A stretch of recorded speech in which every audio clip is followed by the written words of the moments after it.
오늘은 공망에 대해서 한번 알아보자고요. 공망. 이 어감 자체가 별로 안 좋죠. 뉘앙스가 안 좋단 말이에요. 실제로 명리 용어들 중에서 뉘앙스 안 좋은 이름들이 별로 안 좋은 의미를 가진 경우가 굉장히 많아요.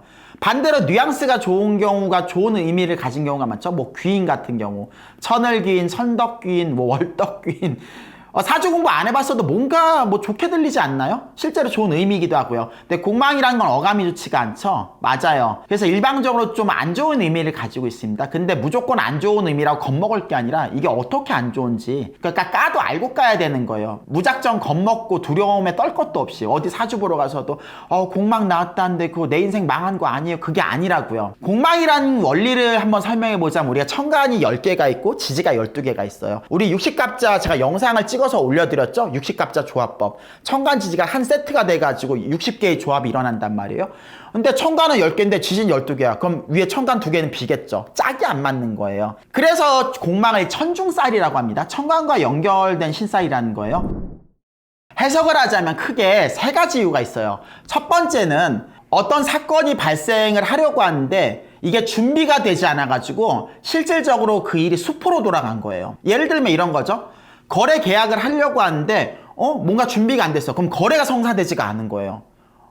이 사람을 만나가지고 뭔가 일을 추진하려고 했는데 준비가 안 돼서 일이 성사가 되지가 않는 거예요. 그래서 공망은 허당이라고 할 수 있는 거예요. 인연관계도 마찬가지입니다.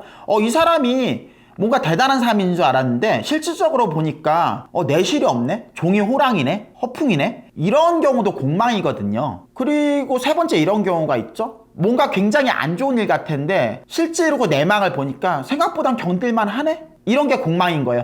공망이 무조건 나쁜 의미는 아니에요. 좋은 운인데 공망이 같이 달고 온 경우는 그 좋은 운이 감소가 되는 거고, 나쁜 운인데 그게 공망이 걸리면은 그 나쁜 영향이 감소돼서 나한테 오는 거예요. 일종의 보면 너프인 거죠. 디버프인 거예요. 그래서 사주에 공망이 있다. 그럼 특정 능력으로 따질 것 같으면은 생각보다 내가 별 볼 일 없는 거예요. 나한테 인연이라는 것도 생각보다 나한테 그 인연이 영향을 많이 못 미친다는 거죠. 그래서 이 사주에 있는 공망은 허당이라고 할 수 있습니다. 근데 이 공망이 이 사주에만 있는 게 아니에요.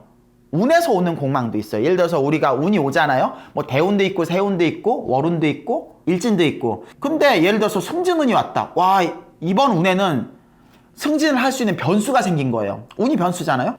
근데 이게 공망이 걸려버렸어. 공망이 걸렸다는 건 승진 대상자의 이름은 올라있는데 이 지지부진 이름을 끌다 결국은 이게 성사가 되지가 않은 거예요. 그러니까 운에서 오는 공망은 설레발이라고 할 수 있는 거예요.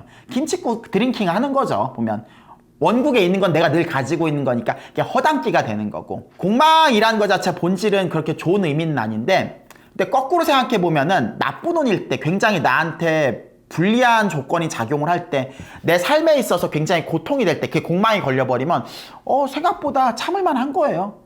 사람 자체도 어때요? 굉장히 나쁜 사람인 줄 알았는데 그래도 알고 보니까 덜 개새끼네, 이렇게 받아들이면 되는 거고요. 그러니 공망이 있다고 해서 내 인생이 망한 것도 아니고, 단지 우리가 담백하게 보자고요. 어떤 사람이나 사건이 생각만큼 그렇게 대단하지가 않은 거예요. 그러니까 지지부지 끝나는 경우가 많다는 거죠. 물론 그게 좋은 운인 경우는 좀 많이 아쉽겠지만요.